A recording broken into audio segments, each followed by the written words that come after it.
Oh, was it? The National Football League schedule is out. We're 112 days from kickoff, but Graziano has put together the good, the bad, and the ugly of schedule release. Remember, these are the things that will impact teams based on what happened yesterday. Graziano, give me someone for whom yesterday was very good. The Buffalo Bills have an amazing schedule. They will leave the Eastern time zone once this season. They have a trip to Houston, which is in the Central time zone. That's a Thursday night game, so they even get a little extra rest after it. Their Miami road game is in November when it's not still hot in Miami. Everything broke right. Their last two games are at home.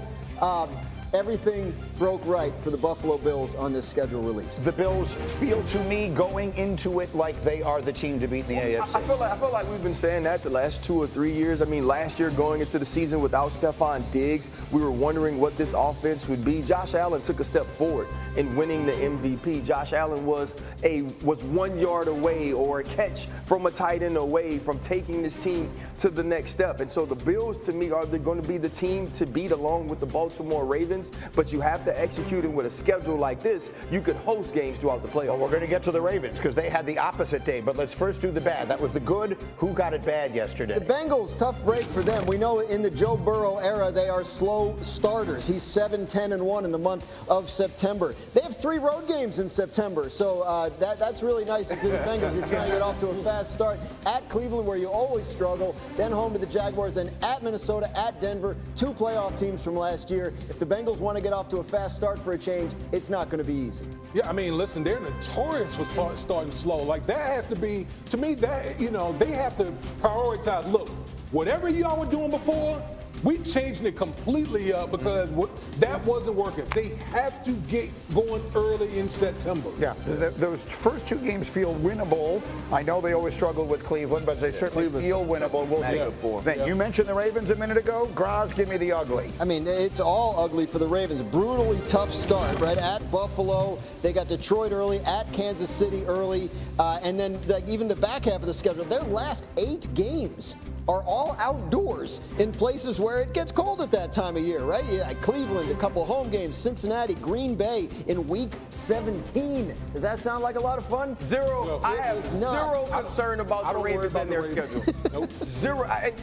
They can play outside. They can play inside. In the regular season, I hope I don't even have to come on, get up, and talk about them at all. I expect them to be a good football team. I expect them to be in the playoffs. I expect Lamar Jackson and Derrick Henry to do what Lamar Jackson and Derrick Henry always do. And then when we get to the playoffs, that's when we get an opportunity to start talking about the Baltimore Ravens because what team will show up?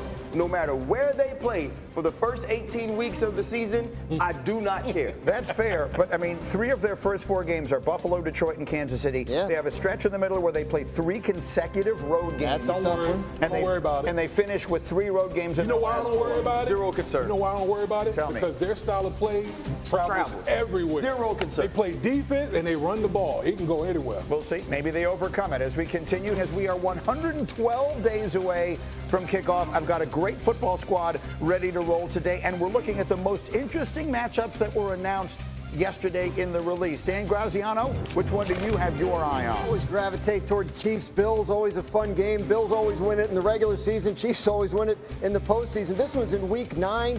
Bills could be 7-0 by then if you look at their schedule.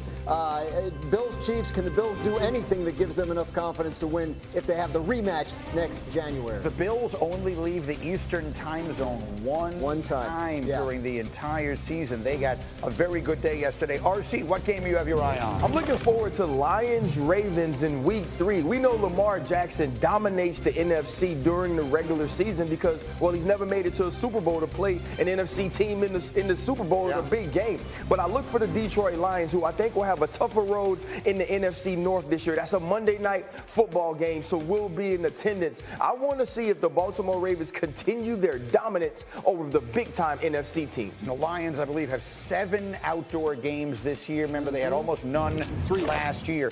And then, D. Wood, what game do you have your eye How on? about the Steelers visiting the Jets? Do the league know something that all of us don't know? Week as far as week 1, as far as who's the quarterback going to be be for the Pittsburgh Steelers? Is it going to be that old man Aaron Rodgers? Oh, you slick joker. Old man Aaron NFL, Rodgers. you. Absolutely. There's so many storylines in this game. Obviously, with Justin Fields being the quarterback, new quarterback of the Jets, playing against his old team, will Aaron Rodgers be the quarterback week 1 for the Pittsburgh Steelers? Look, this is what the league did yesterday. They have the Steelers at the Jets week 1, and they put the Steelers game at Green Bay as a standalone night game.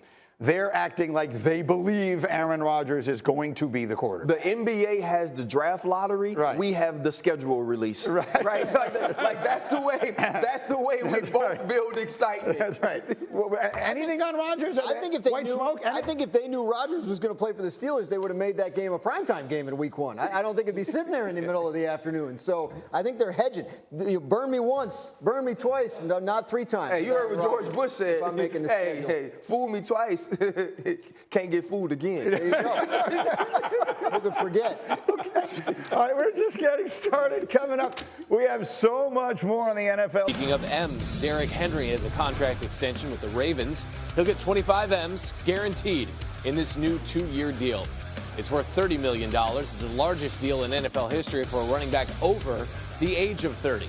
Henry put up 1,921 rushing yards last season and a franchise record 18 touchdowns. He is now the 4th highest paid running back in all of football. Even at 31 years old, Derrick Henry still has plenty left in the tank, at least if last season's any indicator. 2024, he was 2nd in the league in rushing to only Saquon Barkley.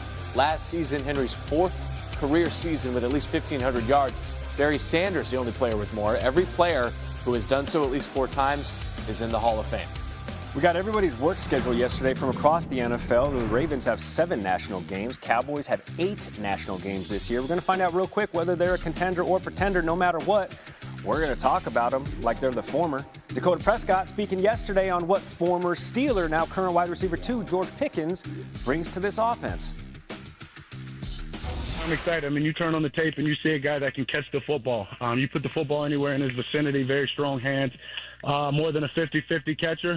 He thinks it's his ball when it's in the air, and I'm excited for him. I know that we need some help in that position. I know CD needs some help, and I think when you have a guy like that, and I heard George say it, it's hard to double team 2 guys, and then when you've got other guys, whether it be Ferg, Jalen Tolbert, Mingo, guys who have had reps and know how to get open in the league, I think we're putting together a nice group of weapons. Yeah, let's take a look. Here's what the Cowboys have at wideout. CeeDee Lamb returns as the top target after posting his 4th straight 1,000-yard campaign this past season. But over the last 2 years, he had nearly 1,700 yards more than the next closest Dallas receiver. That is a big reason Dallas traded for George Pickens, who was 8th in the NFL in yards per catch last year. Every time he caught it, it was first down. All right, Gary mentioned it. NFL schedules have been released. When we come back, we're going to tell you why you can see. Hôm nay mình sẽ hướng dẫn các bạn cách làm một chiếc túi xách mini cho búp bê từ len nha. Nguyên liệu của mình đây nhé. Mình sẽ sử dụng 2 màu sắc len như thế này để làm này. Màu hồng và màu vàng. Kết hợp lại với nhau nha. Dùng kim móc len và kéo nữa. Rồi bây giờ mình sẽ bắt tay vào làm. Đầu tiên thì mình sẽ sử dụng cái phần len màu hồng trước nha mọi người. Mình gỡ len ra. Đấy, giờ sẽ tiến hành móc nha. Mình sẽ móc một cái phần túi như sau. Mình đầu tiên là móc một nút thắt.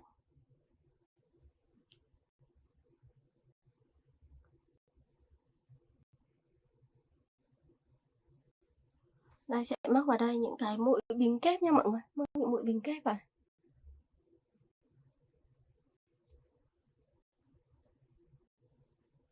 Cứ luân phiên từng mũi một nha mọi người.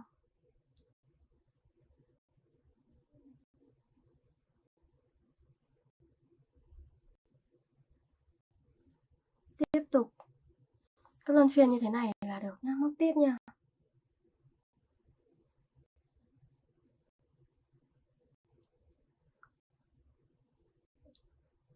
Rồi mũi nữa đây.